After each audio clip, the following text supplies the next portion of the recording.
Well now. Can everybody hear me? Do you read me loud and clear? I don't think anybody does because it says nobody's watching me. But I am live. I know I'm live. So we're just celebrating having watched the Elvis film by playing a bit of Shaking Stevens. Now that's a bad sign. And I'll tell you why, because I think the whole purpose of this film coming now as it is to sell more Elvis records, to make Elvis relevant again. And in this respect, the film completely fails. I hadn't wanted, since seeing it last night, wanted to go home and play Elvis records. No, I haven't. I had no interest in what they did play of Elvis. Was most peculiar tunes. I wouldn't have minded getting into like a full Hound Dog or Don't Be Cruel or something like that, just to keep the film going. But it was all over the fucking place. Hang on, Shaky, be quiet a minute. Be quiet. Anyway, I can't work with you people talking. Oh, so listen, I've got a list of complaints that are fresh in my mind. Yes, so just for the overall, I didn't think it was a good film. It's basically copy paste of a mixture of Rocket Man and Bohemian Rhapsody, and with all the bullshit of both of those two films, and neither of them works. As somebody said, the Queen thing, the Bohemian Rhapsody, it did very well. It did very well, and a lot like somebody said, it did make a difference to record sales, but probably in America, because in England, Queen has always been around. I mean, you can go in anybody's house. If you don't, I'm telling you, you're more likely to see Queen's Greatest in everybody's house than you're going to see copies of the Red or the Blue album or Beatles One even. Yeah, serious fact. People love Queen. In fact, as a nation, we love Queen more than the Beatles, much more. And I'm not speaking for myself. I do like Queen. I like their songs. I sing along to them. And like I said, I play Queen anytime. So that Bohemian Rhapsody didn't make any difference to me, but I'm sure it did to a lot of people, especially Americans, because like I said, Queen weren't really known in America. So there you go. With regards to this, though, it's obviously, let's put a little bit of wokey behaviour in. So there's all this stuff about the black experience that Elvis went through. And like I said, this is bullshit. It's bullshit. He wouldn't have hung around with black kids in those days. We're talking the 40s, the 30s and 40s. He wouldn't have had any interaction with black kids at all. And so that's bullshit. But I'm not to say that he wasn't influenced by perhaps witnessing their mannerisms, because it was segregation, but it wasn't, like I said, they weren't kept in different streets from you. So you would have seen black people, obviously. But like I said, there was segregation, so you wouldn't have been in the same restaurant or anything, or not that Elvis could have afforded to go to a fucking restaurant anyway, because they were shit poor people. And this is another thing. Elvis wasn't an intelligent person. There's not levels of interest and tragedy like there is with John Lennon. And, the thing is about John and Yoko, a love story, it's so naff. I mean, you say, yeah. And it's laughable. It is laughable. But the characters are sympathetic. No matter what you think of John and Yoko, what they did do in that film is really sort of very cleverly bring out a couple of victims. And it's total bullshit. But you buy into it because the acting's done pretty good. And the music's quite tragic. I didn't like the background music on this. What was all this? That was weird. Music films don't need drama music. They really don't. This is where TV movies get it right. They just tell a basic story. Usually they can fit a whole career into an hour and a half piece of crap. And that's what most rock musicians deserve, because you can't really do a good film about a rock group unless it's a fictional rock group.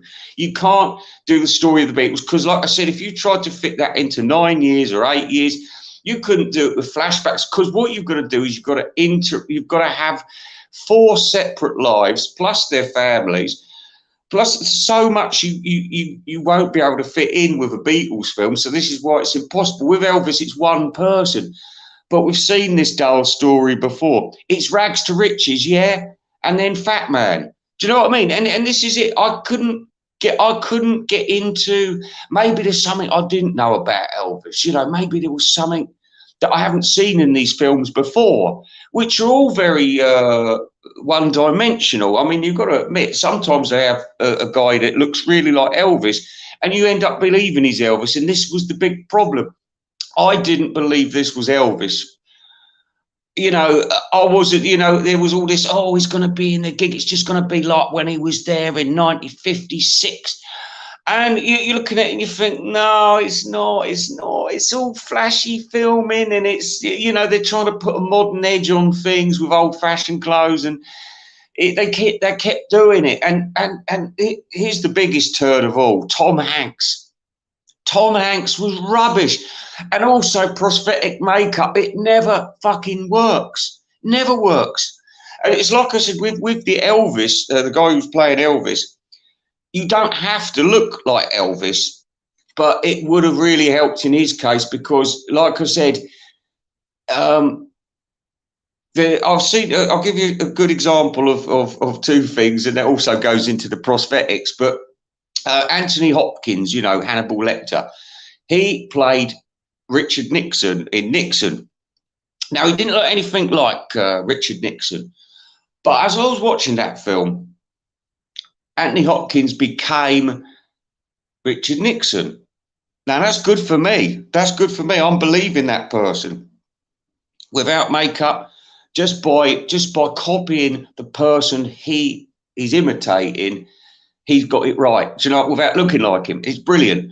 This could have been the case with a person playing Elvis, but you got nothing from Elvis. You got nothing from this guy. He didn't turn into a sympathetic character.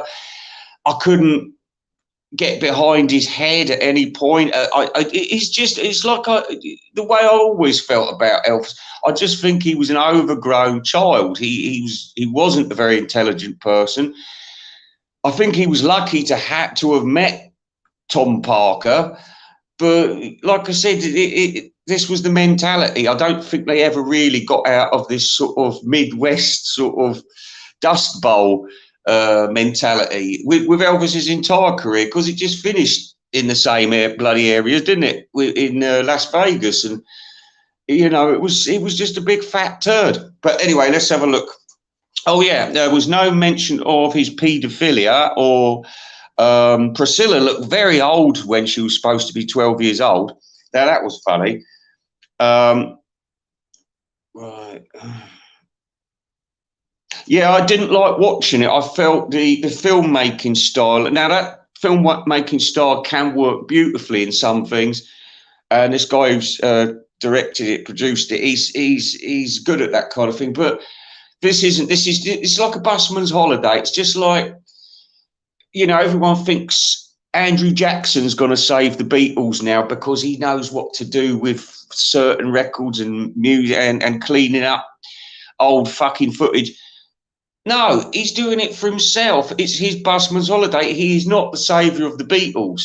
You can forget Andrew Jackson now. He's out of the Beatles picture, just to throw that on there. Oh, yeah, I was going to tell you about Anthony Hopkins in another film. Now, this comes on to the prosthetics.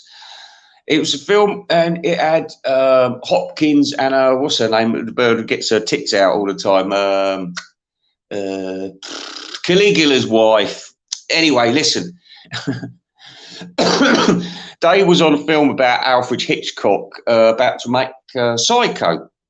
Anyway, it wasn't an expensive film. It's just one of those time, the place type true story movies they put on at the cinema now and again, you know, like the Laurel and Hardy one. So anyway, he's where was I? Hang on a minute. Let me recap. Oh yeah. So anyway, he's playing Alfred Hitchcock, but he's got prosthetics on, And it looks stupid. It always has looked stupid. It's looked stupid when it was fucking... Do you know what the funniest thing about Mrs. Doubtfire was? How fucking scary she looked. And she's supposed to, oh, come again, we love you. It's just fucking funny, wasn't it? But like I said, look, I've got a whole list of shit here because all I've seen is people doing the same thing and talking, oh, it's been wonderful. Even what's his name, Mark Kermode. I can't stand him. He's a dick, but he really likes Elvis. I thought, let's see what he's got to say about it. And he was like salivating. And I thought it wasn't good. It just wasn't good. And if you put it up against all of these other ones that have come recently, it's at the bottom. I think it's at the bottom. Yeah, I'd put it below Rocket Man and Bohemian Rhapsody, and probably on the same level as the Doors one, which was absolute shit. You know what I mean? And like I said, when you go away from a film and you thought, I would have liked to have known more about that person, or I would have liked to have known how their career went properly, sort of from start to finish, not sort of flashing about all the time and, you know what I mean? And putting all this horror and drugs into it. Yeah, they can illustrate him fucking being an aspirin addict. They can illustrate him junk food in it. They could have done all kinds of things, and they didn't. And it was a ridiculous ending where he said, I love you, Priscilla, I always have, or something like that. And I'm thinking, oh, fuck off. This is just not what he was like. His last years, he was a degenerate. And like I said, he didn't fucking apologise for anything. He was so dumb. He just lived in this stupid house, bought himself cars, bought himself badges, peeked for a two-way mirror and died on the fucking toilet. I mean, it's not a nice story. It's not a story of any hope at the end. At least John Lennon gets shot at the end, and you could say he got taken too soon, and you can see all the crowds waving candles at the end. Now, and singing Imagine, and it's a kind of a positive ending, if you like. John's gone, but his music will always be here. I didn't get this from Elvis. They're trying to say this is really big. I can't see how an audience of... They're saying, oh, yeah, it's about new people discovering Elvis. How is that going to attract a new person? First of all, you haven't got any good music in there. Not in significant quantity, and like I said, he just doesn't. He hasn't got the charisma of Elvis. He has. I'm sorry, he didn't move like him. And another thing, the audience is. You know, there's always a problem watching an audience going mad on a film about film stars. Because it always looks like they've just been paid 30 quid and they're all sitting there, all still. Audiences don't do that. They fidget, they cough, they move around a hell of a lot. You see a lot of head movement. When you're looking at these audiences, their heads are always still.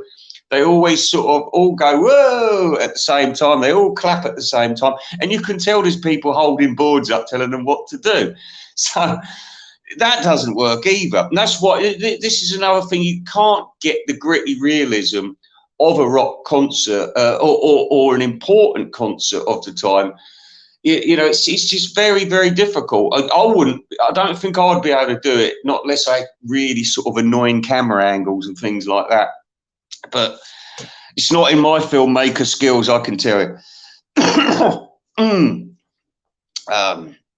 Yeah, I've said that. It was all over the place. Yeah, I've said none of these films work. Yeah, badly chosen music. And here's another bad thing. A lot of first generation Elvis fans are actually dead now. I mean, my mum was around when Elvis broke. My mum and dad were both 4 years younger than Elvis. So, you know, they were on board with all that kind of stuff. And but you know, although my dad loved the man till he died, he never bought his records. No, he had a few singles back in 1960 that we had around the house, but that was it. Just a few of the, you know, Are You Lonesome Tonight? You know, and was a couple of other ones, and that was it. But he did like Elvis, but none of us liked his films. My dad hated his films. My cousin Karen, she come round one day and she was like using my younger sister as a prisoner. to watch Elvis films round ours because my uncle wouldn't allow her to watch them, and this was in the summer holiday. So she was round ours every single day with my sister watching fucking Elvis Presley films. I said, fucking hell, how many Elvis films has this man done? I want to watch the other side. Well, you know, there was 2 channels back in them days. No, we weren't spoilt like you lot. Brian. Yes, no, they weren't 78s, but we did have 78s. We did have a couple of 78s. We had one that was swing low, sweet. You wouldn't believe it, would you? Wouldn't believe. And there was one. It was it from? Is it Carousel? When the children are asleep. Anyway, and a couple of other EPs. We had the Flintstones. I got the. What's the song called? I got the. It's an EP, but one of the songs is called Dino the Dino. I remember that. Dino the Dino.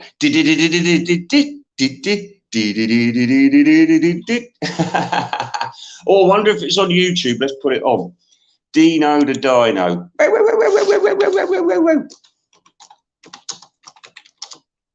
It is actually sung by Fred and Wilma. Oh yeah, it says it's got a song here. Well, we'll listen to this because it's been a heartbreaking review. Dino the Dino song. Here we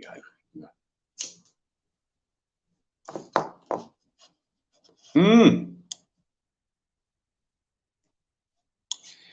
Or maybe it's on the Modern Stone Age. The Modern Stone Age. Oh, Flintstones. There we are. This could be it. This could be the one. For the first time. Oh, yeah. Rise and shine with the Flintstones. Oh, hang on. This is what. Modern Stone Age. This is the whole tape of it. Hang on. This could be good.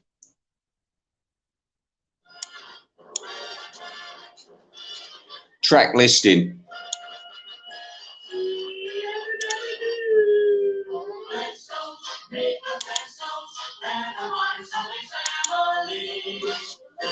Oh, they didn't record it very well.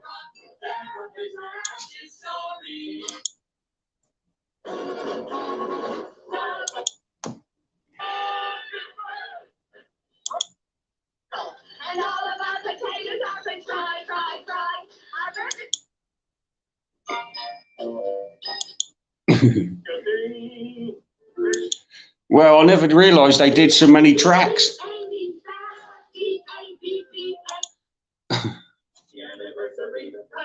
Come on. We'll get back on topic in a minute about Elvis because I want to finish this very quickly. Called Bedrock.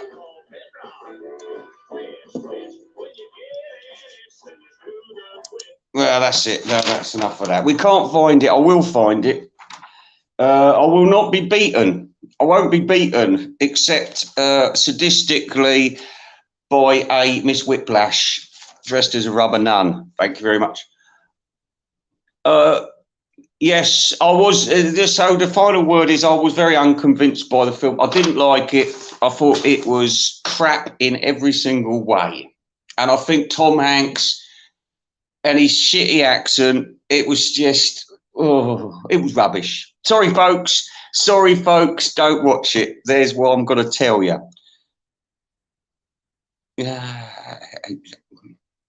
Well, this is true, Marty. This is true. Who knows? Who knows? But we've been listening. Well, we've been trying to find Dino the Dino.